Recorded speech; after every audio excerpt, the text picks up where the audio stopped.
এখন এইটা হচ্ছে মেলের পরিবেশ, সবাই খেলছে, বসছে, আমরাও বসবো এখানে, বসে তারপরে কিছু কেনাকাটা করব, কেনাকাটা করে তারপরে ফেরত যাব। কোথাও বেড়াতে গেলে সন্ধেবেলাটা আমরা কি করব সেই নিয়ে একটা ভাবনা থাকে। হয়তো হোটেলে বসে সবাই গল্পগুজব করে বা অন্য কিছু করে। কেননা সন্ধেবেলায় তো সাইট সিইং করতে যাওয়া যায় না। তো সেই রকমই একটা সন্ধ্যের কথা নিয়ে আজকে চলে এসেছি যে দার্জিলিংয়ে থাকলে সন্ধ্যের সময়টা আপনি কত সুন্দরভাবে কাটাতে পারেন। মানে খুব মজা করে কাটাতে পারেন। তো চলে আসুন, সন্ধে হওয়ার আগে আগে মেলে চলে আসুন। মেলের চারদিকে প্রচুর চা দোকানে মানে ছোট ছোট চায়ের স্টল নিয়ে বসেছে সবাই। তো বসার বেঞ্চও আছে বা দাঁড়িয়ে চা খেতে পারেন। ঠান্ডার মধ্যে চা ভালোই লাগবে। চা খেতে খেতেই দেখবেন সন্ধে হয়ে গেছে। আর যত সন্ধে বাড়তে থাকবে, রাত্রি হতে থাকবে, তত কিন্তু মেলের লোক সংখ্যা আরও বাড়তে থাকবে। বিশেষ করে ওয়েদার যদি ভালো থাকে। ওয়েদার ভালো না থাকলেও কুছ পরোয়া নেই। সবাই যে যার মতো করে বৃষ্টিতে ভিজে ভিজেই হাঁটতে থাকে। মেঘগুলো গায়ে মেখে হাঁটতে থাকে। প্রচণ্ড শীত করতে থাকে। তা সত্ত্বেও সবাই মোটামুটি নিজের মতো করে হাঁটতে থাকে, সময় কাটাতে থাকে। খুব ভালো লাগে। চারদিকে দোকান থেকে অল্প অল্প যে আলো আসে, সুন্দর একটা আলো আঁধারি পরিবেশ তৈরি হয়। খুব ভালো লাগে। সবাই নিজের মতো করে হেঁটে বেড়ায়, চা খায় কিংবা অন্য যা কিছু বিক্রি হয় খেতে থাকে।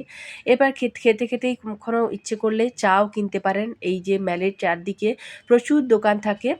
চায়ের দোকান, অ্যান্টিক গিফট পিসের দোকান, অনেক রকমের দোকান আছে।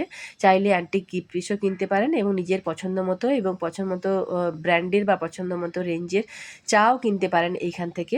কোনো অসুবিধা নেই। একটু কেনাকাটাও করা হয়ে গেল, একটু ঘোরাও হয়ে গেল। এরপর মেল রোড ধরে এগিয়ে গেলে অনেক উইন্টার গার্মেন্টসের ভালো ভালো দোকান আছে, যেখানে রিজনেবল প্রাইসের খুব সুন্দর সুন্দর উইন্টার গার্মেন্টস পাওয়া যায়।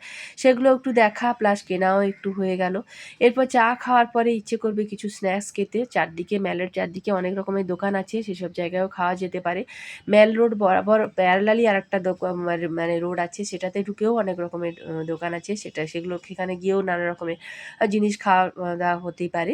তাছাড়া মেল রোডের উপরেই যেটা আছে সেটা হচ্ছে গ্লেনারিস। তো গ্লেনারিস সবাই জানে এখানে বেকারি আইটেম বিক্রি হয়। তো বেকারি আইটেম বলতে আমরা সাধারণত প্যাটিস, কেক বা পেস্ট্রি যা সব দেখি, তার বাইরেও যে অনেক কিছু হয় বেকারিতে, মানে বানানো যায়, সেটা এখানে এসে বোঝা যাবে। নানা রকমের জিনিস, সবই ওই মানে পাউরুটিরই প্রোডাক্ট, কিন্তু বিভিন্ন রকমের স্টাফিং দেওয়া, উপরে বিভিন্ন রকমের ক্রিম, চকলেট বিভিন্ন রকমের দেওয়া, হাজারো রকমের মানে খাদ্য এখানে, মানে বেকারির আইটেম এখানে পাওয়া যায়। এখানে সেলফ সার্ভিস। তো নিজের মতো নিয়ে বিল পেমেন্ট করার জন্য লাইনে দাঁড়াতে হবে। বসে খাওয়ারও এখানে ব্যবস্থা আছে। তবে বসে খেতে হলে কিন্তু তাড়াতাড়ি আসতে হবে। মানে একটু সন্ধ্যেটা মানে রাত ৮টার আগে আগে চলে আসতে হবে সন্ধ্যের দিকে, তাহলে কিন্তু বসার জায়গা পাওয়া যাবে। আদারওয়াইজ কিন্তু বসার জায়গা পাওয়া যায় না এখানে।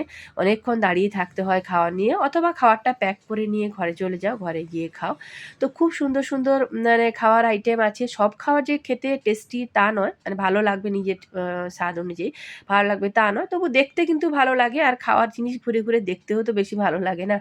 তো যাই হোক, দেখা এবং খাওয়া এখানে মিটে যেতেই পারে। মানে গ্লেনারিজে এত রকমের আইটেম আছে, বেকারি আইটেম প্লাস চকলেটও আছে, পেস্ট্রি, কেক যা হয় সব কিছু আছে। তো খাওয়া দাওয়া এখানে মিটিয়ে দিয়ে এবারে আবার সামনের দিকে একটু রওনা দেওয়া যেতে পারে। আরও কিছু গিফট আইটেম কিছু যদি কেনার থাকে, তো ছোট ছোট অনেক দোকান থাকে যেখানে বিভিন্ন ছোট ছোট আইটেম থাকে, যেগুলো কিনে সুন্দরভাবে বাড়ি নিয়ে যাওয়া যেতে পারে কাউকে গিফট করার জন্য। এরপর মেল রোড ধরে এগিয়ে গেলে যেটা না দেখলেই নয়, একদম দার্জিলিং দেখা তাহলে ইনকমপ্লিট থেকে যাবে, সেটা হচ্ছে দাস স্টুডিও। দাস স্টুডিও হচ্ছে একটা হেরিটেজ স্টুডিও, যা এস্টাবলিশড হয়েছিল 1927 সালে এবং 1950 সাল থেকে মেল রোডে এই জায়গাতে আছে। তো প্রথমে আমিও ঢুকতে চাইনি, আমার ছানাই বলল চলো দেখি কি আছে।